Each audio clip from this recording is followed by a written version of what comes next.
So in this video, we're going to continue our discussion of L'Hopital's rule, and what we're going to do is look at some of our other indeterminate forms and focus on writing them into either 0 over 0 or infinity over infinity form. So in our first example, we're going to look at the limit as x approaches infinity for x e to the negative x.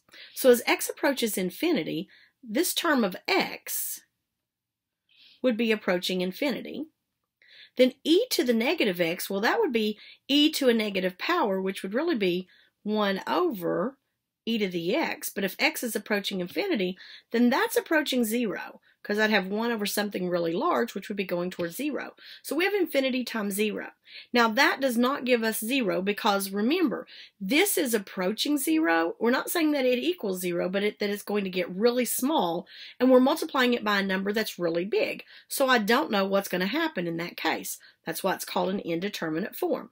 So let's see if we can rewrite this by just taking our e to the negative x and going ahead and moving it down to the denominator and changing my problem to this.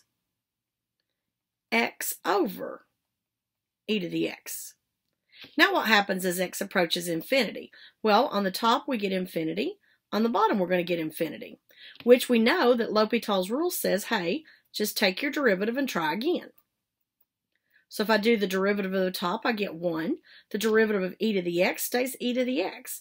But now as x approaches infinity, we get 1 over, this is growing very large, so we're getting 1 over something very large, which we know approaches 0. So that would be our limit.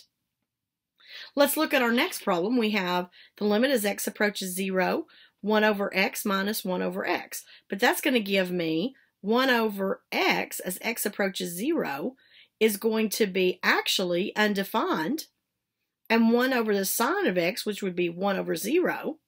So in this case, I can't evaluate this limit at all. So let's go ahead and get a common denominator.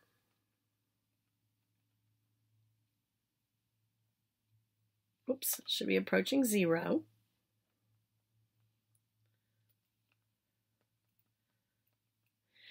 And change this to sine of x minus x over x times the sine of x. And now what happens as x approaches 0? Well, I get the sine of 0 is 0 minus 0 over 0 times 0. So now I am in the form 0 over 0. So let's try our derivative then.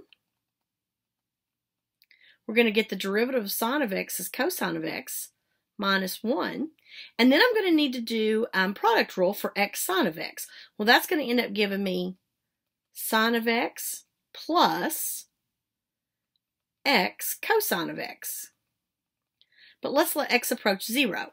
So if I do, I get the cosine of x, which would be 1 minus 1 over the sine of 0 would be 0 plus 0 times the cosine of 0 would be 0. So I do get 0 over 0, which means I need to take another derivative. So let's just kind of back up here. So we've got enough room. And let's take another derivative and see what happens. So the derivative of cosine of x would be sine of x over, on the bottom we're going to have cosine of x plus, and then the derivative of x cosine of x, which would be cosine of x minus x sine of x. So now what happens is x approaches 0. And we're going to, again, let me just erase this and give myself some room. We'll just continue working up here. The sine of 0 would be 0 over, the cosine of 0 would be 1, plus 1 minus 0 times the sine of 0, which would be 0. So we actually get 0 over 2, which we know to be 0. So our original limit for our problem would have been 0. Now for our last example. Let's see what happens as x approaches infinity for x times the sine of 1 over x. So if I put in infinity, I'm going to get infinity times the sine of 1 over infinity would be 1 over something very large, which is going towards the sign of 0, we know that to be 0. So again, we just discussed this really is not infinity times 0. We need to think of this as meaning we have a very big number times a very small number. So we don't really know what's going on in that case. So this one is a little tricky. What we can do is let's let u be 1 over x. So when I substitute in, I'm going to end up getting this, the limit, and we're going to fill in this, what we're approaching in just a minute. If u is 1 over x, then x would be 1 over u times the sine of x. Or actually, I take that back, that should be the sine of u. But we need to remember, we said we wanted to find the limit. Our original problem was, what was the limit as x approaches infinity? Well, if x is approaching infinity, let's look at our u statement. Then 1 over x would be going towards 0. So if x is approaching infinity, that's really the same thing as u is approaching 0. So we're going to make this u approaches 0. And that gives me the limit as u approaches 0. And I can rewrite 1 over u times sine of u as sine of u over u. But if I let u equal 0, I get the sine of 0 over 0. So this is 0 over 0. So I could take a derivative